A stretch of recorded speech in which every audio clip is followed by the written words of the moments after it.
On se retrouve aujourd'hui avec une petite présentation de produits. C'est une nouveauté qui vient de sortir, vous l'avez vu dans le titre, qui vient de chez Action. Je suis allée par hasard chez Action cette semaine, je suis tombée là-dessus. Je n'en avais pas entendu parler encore et ça m'a beaucoup intéressée parce que ça ressemble d'apparence à des produits qui sont plutôt d'une gamme chère d'habitude. Et voilà, je me suis dit, tiens, je vais tester, pourquoi pas. Il s'agit d'une boîte de petites peintures métalliques aquarellables.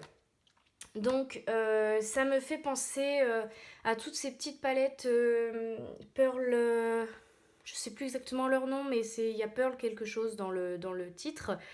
Steffi en a parlé notamment dans ses vidéos sur le matériel aquarellable métallisé. Et donc j'ai trouvé que ça ressemblait beaucoup. Alors j'ai voulu tester. J'ai payé cette palette 1,29 €. Donc j'en ai pris deux, autant vous dire, pour ce prix. Je me suis pas fait prier. Et si c'est moyen, tant pis pour le prix. Et si c'est bien, je serais contente d'en avoir deux parce que j'ai peur que ça descende vite. Parce que j'avais lu des avis qui concernaient la première palette d'aquarelle nacrée que Action avait sortie. Et il y a beaucoup de personnes qui disaient que ça n'avait vraiment pas fait long feu. Au bout d'un fond ou deux, il y a des couleurs qui étaient vides. Donc là, j'ai pris les devants et j'en ai pris deux. Donc ça se présente dans une petite boîte en carton comme ça. Donc voilà, ce sont donc des métalliques aquarellables. On a du français, je sais pas pourquoi je m'embête. Peinture aquarelle métallique pour la calligraphie, les illustrations de lettrage au pinceau, etc. Et donc on utilise de l'eau pour activer la peinture. Alors au niveau de la marque, c'est Art Sensation. Et voilà, on nous dit Artist Quality. Bon, je sais pas. On va tester ensemble. Comme vous pouvez voir, je ne l'ai pas ouvert. Il y a encore le blister par-dessus. On a donc 6 couleurs. Donc un doré, un argenté, un vert, un bleu, un rose plutôt clair et un violet. Alors, eh bien, on va y aller. Hein. On va... Ah non, il n'y a pas de blister en fait. C'est simplement ici. Bon, hop, on va ouvrir pour voir. Et... Ok, super. Donc effectivement, il n'y a pas de blister. Je suppose que c'est la boîte en carton qui fait office de palette et qu'on peut sortir. Voilà, c'est ça. On peut sortir. Ça ressemble à des petits godets en fait, comme on a l'habitude avec l'aquarelle. Ça m'a l'air quand même assez bon, assez rempli. Enfin, je n'ai pas trop l'habitude. C'est la première fois que j'ai des aquarelles métallisées, mais franchement, ça me semble pas mal. Alors après, je les ai choisis en les regardant par les petites fenêtres de l'emballage. Parce qu'il y en a pas mal qui avaient des grosses traces, comme si on avait planté des ongles dedans au moment de les fabriquer. Donc voilà, j'ai choisi deux boîtes qui me semblaient plutôt intactes au niveau des godets. Et ça m'a l'air pas mal. Ils sont plutôt bien remplis. Alors je vais essayer de vous faire voir les reflets. Voilà. C'est vraiment... très brillant déjà dans l'emballage. Alors ce qu'on va faire, c'est que d'abord on va les tester sur papier blanc et puis après je les testerai par-dessus des aplats de couleurs que j'ai déjà fait. Donc par-dessus du Neocolor 2 et par-dessus un fond au crayon estampé à l'essence ou au white. Voilà, pour voir si ça ressort bien par-dessus des couleurs qu'on aurait déjà appliquées. Voilà, écoutez, je vais donc mettre ma petite palette ici. J'ai mon petit godet d'eau, mon pinceau et puis ma petite feuille de papier essuie-tout. Au niveau du pinceau, c'est un pinceau tout simple synthétique que j'avais acheté dans un kit chez Decostock. Alors ça s'appelle plus comme ça, j'ai du mal. Centracor, voilà, pardon. Donc c'est un pinceau qui vient d'un kit de chez Centracor, ça fonctionne pas trop mal. C'est pas des pinceaux d'aquarelle, mais comme je suis pas encore très experte en la matière, je n'ai encore pas investi dans des vrais pinceaux. Donc voilà, bah, écoutez, je vais tout de suite tester. Alors je mouille. Et puis je vais aller chercher un peu de pigment. Alors ça me paraît pas mal. Il y en a sur mon pinceau, je ne sais pas si vous le verrez. On va tester. Alors c'est pas opaque parce que c'est aquarellable, hein. C'est simplement faire des petites touches par-ci par-là, mais franchement ça me paraît pas mal. On va regarder. Ah oui, c'est quand même bien nacré. Hein. Bon, je vais faire toutes les autres et puis on se retrouve après pour regarder l'effet au soleil.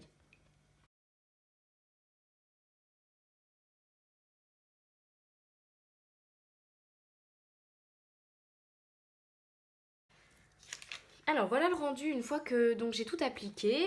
J'aime bien, c'est très léger parce que ça reste vraiment aquarellable, donc c'est pas non plus fait pour être couvrant.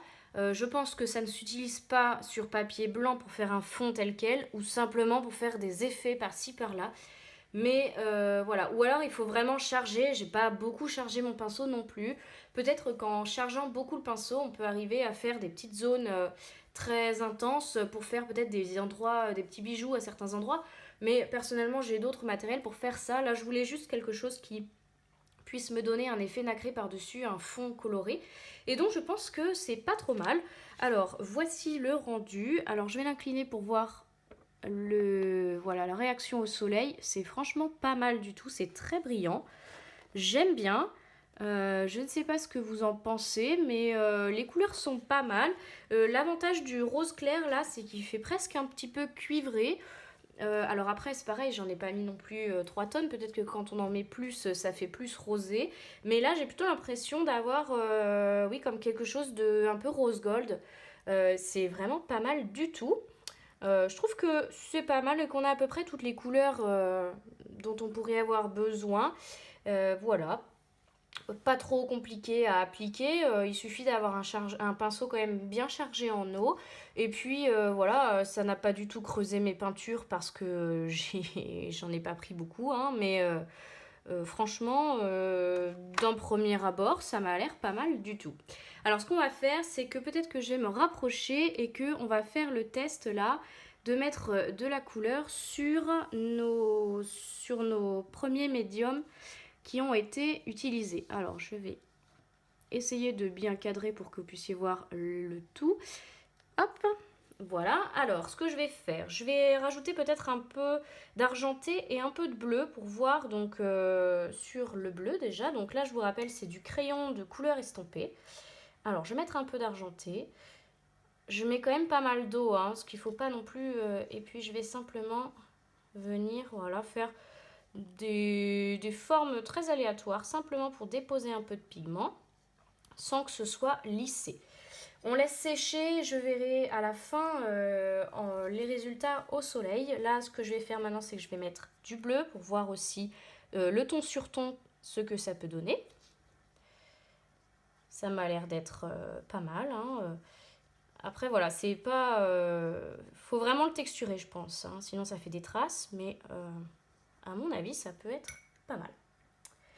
Voilà donc pour le crayon. Ça ne se mélange pas. Enfin, l'essence était sèche. Hein, donc, il faut vraiment attendre que ce soit de l'aquarelle ou que ce soit un médium estompé à l'essence au white, il faut vraiment attendre que la base soit sèche, hein, parce que sinon évidemment ça va tout mélanger. Mais là ma base était sèche donc il n'y a pas de problème et je pense que l'effet nacré va être pas mal. Alors là je vais vérifier si c'est bon, c'est sec.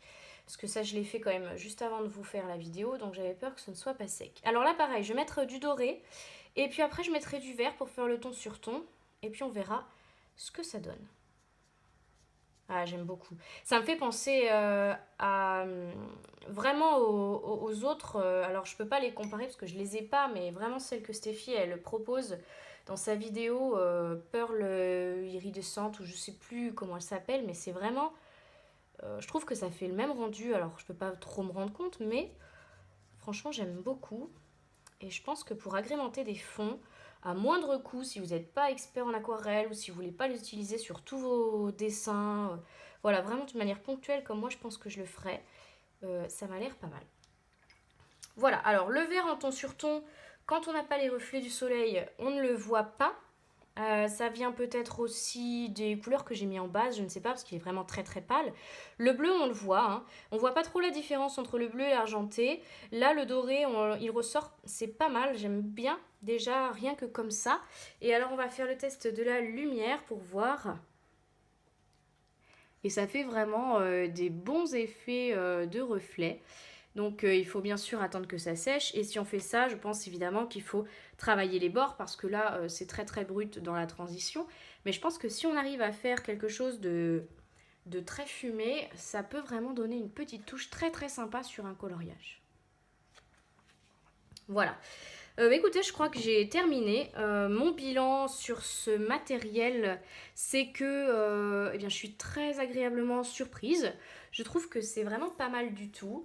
Voilà, je vous les conseille franchement pour le prix foncé. Ça vaut le coup à mon avis. C'est pas du matériel de pro, mais à mon avis, non, ça va pas non plus se vider tant que ça. On peut quand même en faire pas mal. Bon, évidemment, faut pas faire des fonds entiers avec, mais voilà, si on utilise en petites touches comme ça pour agrémenter des fonds de colo, je pense que ça peut être vraiment très bien. Écoutez, voilà, je vous laisse me donner vos avis si vous les avez trouvés aussi et si vous les avez testés.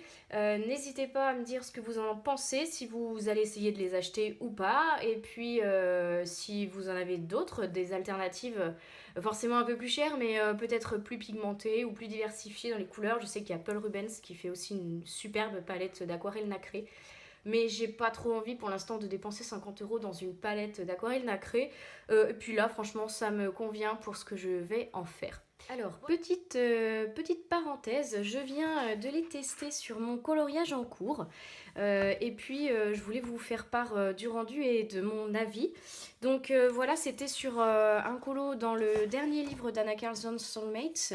Et donc j'ai décidé de les utiliser dans le fond, comme vous pouvez, je pense, l'apercevoir. Voilà les effets de reflet avec la lumière. Je pense qu'on peut bien voir à la caméra. J'aime beaucoup beaucoup ce rendu. Je me suis inspirée d'un coloriage que Steffi avait fait avec ses aquarelles nacrées. Elle avait fait exactement la même chose sur un autre coloriage. Et j'avais adoré et ça m'avait donné envie d'acheter des aquarelles nacrées.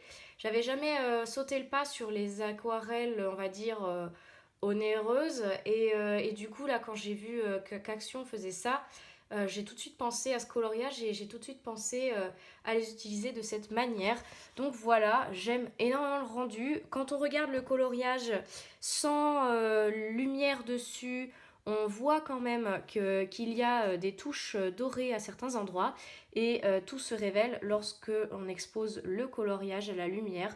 Vous voyez, j'ai fait des espèces de taches avec un mouvement assez aléatoire de mon pinceau et je trouve ça super sympa. Voilà, c'est tout ce que je voulais rajouter. On va s'arrêter là cette fois-ci pour la vidéo. Je n'ai vraiment plus rien à vous dire si ce n'est foncez les acheter. En attendant, on se retrouve la semaine prochaine pour la prochaine vidéo. Et comme d'habitude, restez connectés. Salut!